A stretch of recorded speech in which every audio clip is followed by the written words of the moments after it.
et cum spiritu tuo. Sequentia Sancti Evangelii secundum Lucam. Gloria tibi, Domine.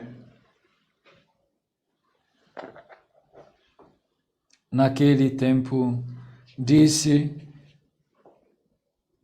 Jesus a seus discípulos: havia um homem rico que tinha um administrador. Este lhe foi denunciado de ter dissipado os seus bens. Ele chamou o administrador e lhe disse: que é que ouço dizer de ti? Presta conta da tua administração, pois já não poderás administrar meus bens. O administrador refletiu então consigo: que farei, visto que meu patrão me tira a administração? Lavrar a terra, não o posso. Mendigar, tenho vergonha. Já sei o que fazer, para que haja quem me receba em sua casa, quando eu for despedido do emprego. Chamou, pois, separadamente a cada um dos devedores de seu patrão e perguntou ao primeiro: quanto deves a meu patrão? Ele respondeu: 100 medidas de azeite. Disse-lhe: toma a tua conta, senta-te depressa e escreve 50. Depois perguntou ao outro: tu, quanto deves? Respondeu: 100 medidas de trigo. Disse-lhe o administrador: toma os teus papéis e escreve 80. E o proprietário admirou a astúcia do administrador, porque os filhos deste mundo são mais prudentes do que os filhos da luz no trato com seus semelhantes. Eu vos digo, fazei-vos amigos com a riqueza injusta, para que no dia em que ela vos faltar, eles vos recebam nos tabernáculos eternos. Per Evangelii dicta, Laus tibi, Christe. deleantur nostra delita.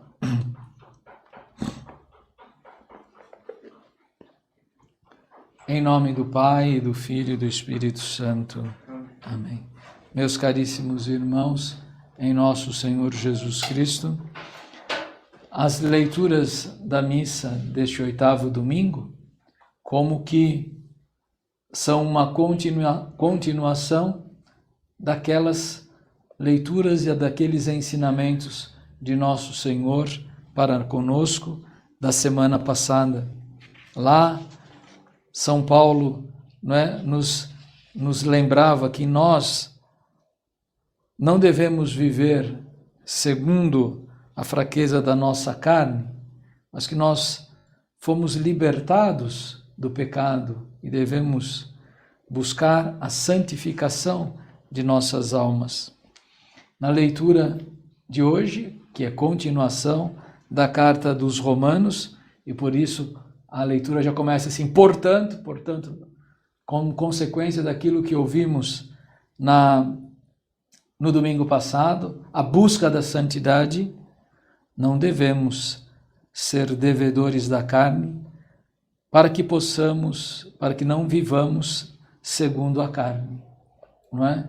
Se uma pessoa se mete na vida de bandido, ele tem de viver segundo o ritmo da vida de bandido. Não é? Quando ouve uma sirene, já se atira para um buraco, não é? Quando vê uma porta aberta, não é? Já quer entrar. Se vê uma pessoa andando com o celular na rua, o bandido a mão dele começa a já ficar nervosinha, porque já vai olhar, o seu olhar fica atento às coisas dos outros, né? Para que na menor vacilo ele possa lá entrar e roubar as pessoas, assaltar as pessoas. Quem vive segundo a carne, ou seja, quem vive só para as coisas deste mundo, tudo que é deste mundo lhe chama a atenção. O dinheiro, o prazer, o poder, a fama, a desonestidade, a corrupção, e assim vai por diante. Porque quem rouba a Deus, quem menospreza a Deus, quem insulta a Deus, não é? Não vai deixar de fazer igual, não é? Para com os homens. Isso não resta nenhuma dúvida. E também o contrário é verdadeiro. Quem realmente ama a Deus, ama também o próximo. Quem respeita a Deus, respeita também o próximo. Quem é honesto com as coisas de Deus, também deve ser honesto com as coisas do próximo. Não pode haver esta contradição. Na oração da missa de hoje, na oração da coleta, nós rezamos assim, pedindo a Deus: concedei-nos, Senhor, a graça de sempre pensar e fazer o bem, a fim de que, não podendo subsistir sem vós, vivamos segundo a vossa vontade. Um pedido muito profundo, muito coerente e muito sério que fazemos a Deus. Sempre pensar nas coisas boas, nas coisas verdadeiras e sempre fazer o bem. E, ao mesmo tempo, perceber que não podemos subsistir, não podemos viver, não temos forças para fazer nada senão com a ajuda de Deus. E, portanto, ao fazermos a vontade de Deus, estamos sempre pensando em coisas boas, estamos sempre fazendo coisas boas. E isto nos garante a vida eterna, e isso nos dá a grande liberdade, eu diria a grande intimidade de se aproximar de Deus e dizer: Abba, Pai. Porque rezar a oração do Pai Nosso, sem levar em conta a ousadia do que nós estamos falando, estou chamando Deus de meu Pai, estou tendo esta ousadia. Se esta ousadia não vier acompanhada de santidade, de busca de santidade, eu estou dizendo que Deus tem como filho um ladrão, um bandido, um desonesto, um corrupto. Meu pai é Deus, mas eu sou do pecado, eu sou da maldade, eu sou da mentira. Isso é um insulto a Deus, não é? Por quê? Porque Jesus vai dizer: sede santos, como o vosso Pai que está no céu também é santo. Então, é uma desonra muito grande. Imagine nesta terra a desonra, a tristeza que certos pais, que alguns pais teriam quando vissem seus filhos sendo presos por corrupção. Imagine um homem que foi honesto a vida inteira, não é? Trabalhou, ganhou seu dinheiro com honestidade, educou seus filhos, ensinou seus filhos a trabalhar, pôs seu filho na faculdade, depois o seu filho, não é? Enveredou pelo caminho da desonestidade. Que tristeza seria, não é? O pai vendo o filho, não é? Essas cenas que a gente vê na televisão, não é?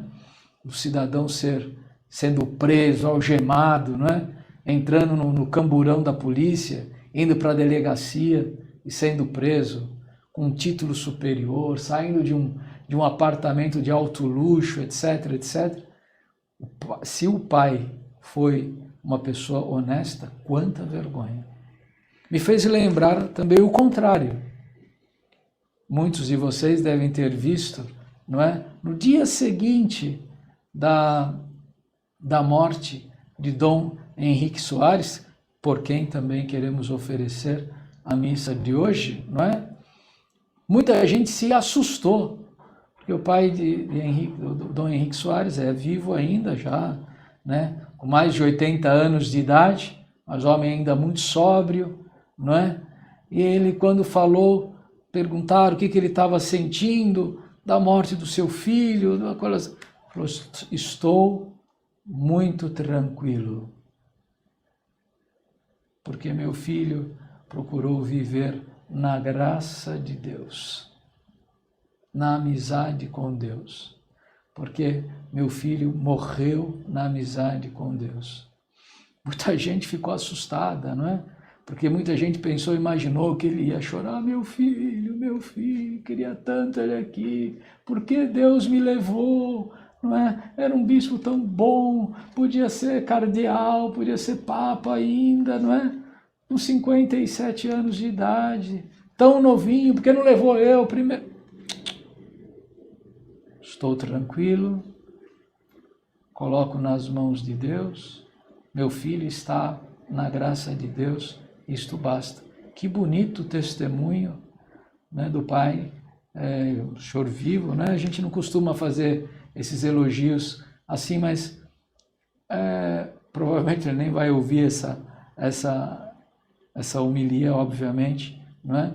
Mas é um exemplo de vida cristã, isso, que a gente poderia pôr em prática, e isso deveria ser uma coisa até comum, ninguém devia se espantar com o pai de um bispo, não é, que morre na graça de Deus, que morre servindo a Deus, que o pai falasse de maneira tranquila, estou tranquilo, meu filho viveu e morreu do jeito que Deus pediu para ele, ponto final. E isto é muito importante e é completado com esta lição do Evangelho da missa de hoje, que precisa, não é, de explicação, porque Jesus está fazendo aqui, dando um ensinamento pelo avesso, começando pelo avesso, elogiando a prudência corrompida, vamos dizer assim, desse administrador corrupto que havia se corrompido, se tornado um homem desonesto, mas que foi pego. E, meus irmãos, todo homem corrompido, não é? Aí já nesta terra será punido. Não pensem que a punição será só na vida eterna, não é? A punição começa já nesta terra. E ele percebeu, se me tirar toda essa grana, todo esse dinheiro que eu tenho aqui, que eu consegui, né, roubando o meu patrão, eu vou ter de trabalhar na roça. Ah, mas a minha mão é muito macia para pegar numa enxada. Vou ter de pedir dinheiro para o meu sogro, para o meu vizinho, para poder continuar comprando os meus vinhos, para poder comprar os meus carros 0 quilômetros. Mas eu vou ter vergonha, não é? E o que esse homem fez, não é? Em vez de bater a mão no peito e ir lá e dizer, realmente, patrão, eu realmente fiz coisas erradas, não é? Se não há como eu consertar, devolver, vou tentar ser honesto. Mas o patrão já estava cansado, o patrão já sabia. Vejam lá, as pessoas de tanto falar para ele, está te roubando, está te roubando, está te roubando, está te roubando. Talvez o patrão, vou dar uma chance, dê a ele, vou dar mais uma oportunidade. Chegou uma hora que cansou. Tudo tem limites, até no que diz respeito às coisas de Deus. Também, nesse sentido, Deus impõe um certo limite. Presta conta e ponto final. Agora você não vai mais me administrar. Em vez dele tentar sair arrependido, não, ele quis se afundar ainda mais na corrupção. E não quis se afundar sozinho. Convidou, não é, as pessoas que compravam, que negociavam com o patrão, não é, com as coisas que aquela fazenda, aquele comércio, aquela empresa, não é? Não sabemos o que era exatamente o comércio daquela pessoa. Ele convidou, vamos ser corrupto? Ó, você está devendo 100? Vamos, não é? Vamos fazer um acordo entre nós aqui, não é? um acordo de bandidos, convidou o outro para ser bandido. E o outro aceitou, não é? E depois, só que o patrão já foi mais esperto. Realmente, você foi muito prudente, não é? E Nosso Senhor termina, mas vamos ver se isso daí vai ser o suficiente para abrir as portas do céu para a eternidade. Então, quando uma pessoa cai, é um estágio que nós falamos da vida espiritual, existem algumas fases, né? Na decadência, nós temos degraus para chegar à santidade e degraus da iniquidade, né? Até chegar o estágio da iniquidade começa com as pessoas cometendo pecados veniais, e quando a pessoa insiste em manter sempre os mesmos pecados veniais, chega uma hora que ela cai nos mortais. E se ela depois continua a insistir nos pecados mortais, ela acaba se tornando viciada, cai em algum vício, não é? Vamos pegar a bebida, não é? A pessoa começa bebendo, não é? Sempre bebe no limite, nunca abre mão e sempre passa uma gotinha. Começa a bebida, a bebida alcoólica, né? Você pode beber com virtude, né? Você pode usar o vinho, né? Para brindar um aniversário, um casamento, uma data festiva, muitas coisas. Pode usar o vinho como alimento, até um certo uso medicinal, mas quando você usa o vinho, não é? Única e exclusivamente para o prazer da carne, só para degustar, sentir o sabor, sem nenhuma outra motivação, apenas pelo prazer de beber vinho. Então você começa a buscar prazer da carne. Até aí não é um pecado ainda, um defeito, mas muito próximo de um pecado venial. Porque eu vou beber sem uma motivação. Bebo por beber. Não, eu devo beber para comemorar alguma coisa. Vou beber para o alimento, vou beber para agradecer até a Deus uma coisa.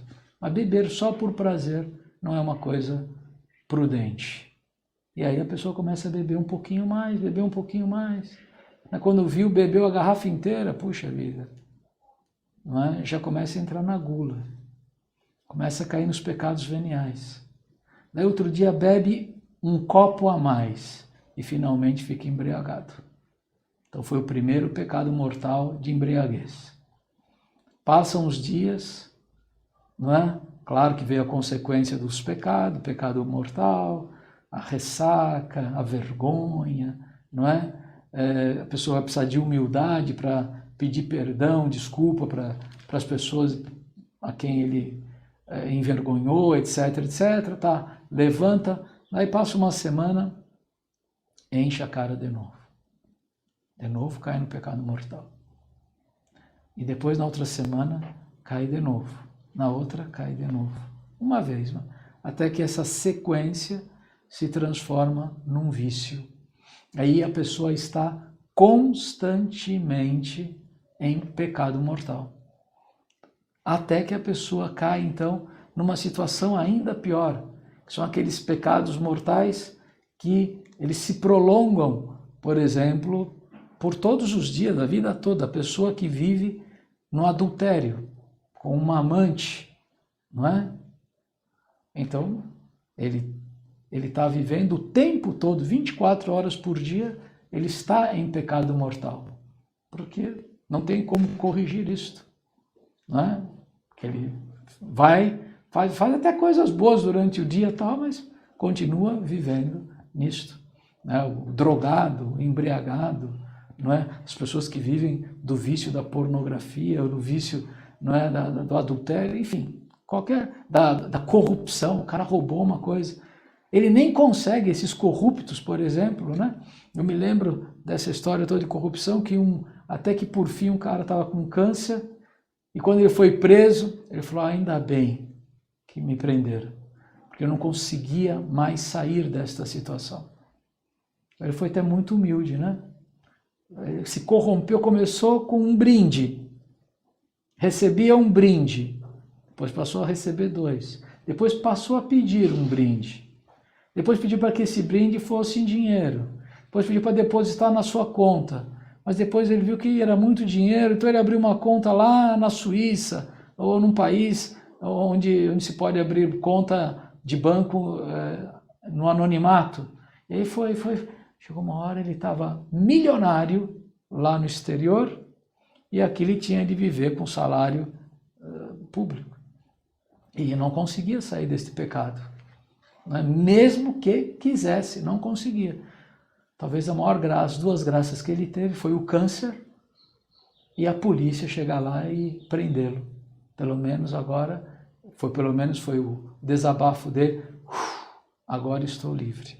Mas hão de concordar que não é essa maneira melhor, não é? Antes era preferível que a gente acorde a tempo e use da prudência para corrigir. Use e ouça um conselho que eu vi Dom César dando estes dias. Confessar é importante e necessário, mas acima da confissão está o fim, ou seja, viver na graça de Deus. Viver permanentemente na graça de Deus. Nem todo mundo, durante essa pandemia, nem todos os católicos, já até antes, né? Essa que é a verdade. Nem todo mundo teve oportunidade de se confessar. E a hora que essa pandemia terminar, não é? Quantos vão ter atravessado esse tempo todo na graça de Deus? É isso que vale a pena a gente perceber. Não interessa quando a pandemia vai acabar, não interessa quantas pessoas vai contagiar. Ah, ela contagiou esse daqui que era um bandido e contagiou aquele ali que tinha uma vida santa. Não é? O importante era saber quem está na graça de Deus. O importante é a gente ter essa consciência que a única coisa que vale a pena realmente lutar nesta vida é por viver na graça de Deus e não perder nenhuma oportunidade que a gente tem para, uma vez na graça de Deus, estender isto por toda a vida. Não é à toa que o grande e ao mesmo tempo pequeno São Domingos Sávio, não é? Tinha este pedido no coração e sempre falava: antes morrer que pecar. Ele alimentava a alma com isso. Por quê? Porque na cabeça dele, e essa é a doutrina da igreja, esse é o pensamento dos santos, não é? Viver na graça de Deus é tudo. E morrer na graça de Deus é o céu. Mas pecar é perder a graça de Deus. E pecar e morrer sem a graça de Deus é a condenação eterna. Então é preferível antes morrer que pecar. E terminamos com a oração da pós-comunhão, pedindo a nosso Senhor, e este é o desejo que eu peço a todos os que puderem, mesmo na comunhão espiritual, pedir a nosso Senhor, que este mistério celestial, ou seja, a presença real de nosso Senhor na Santíssima Eucaristia, ó Senhor, nos revigore o corpo e a alma, e produza em nós os salutares efeitos que esperamos da sua celebração. Celebração da missa, não é? O efeito da Sagrada Comunhão em nossas almas. Por Cristo nosso Senhor. Amém. Em nome do Pai, do Filho e do Espírito Santo. Amém.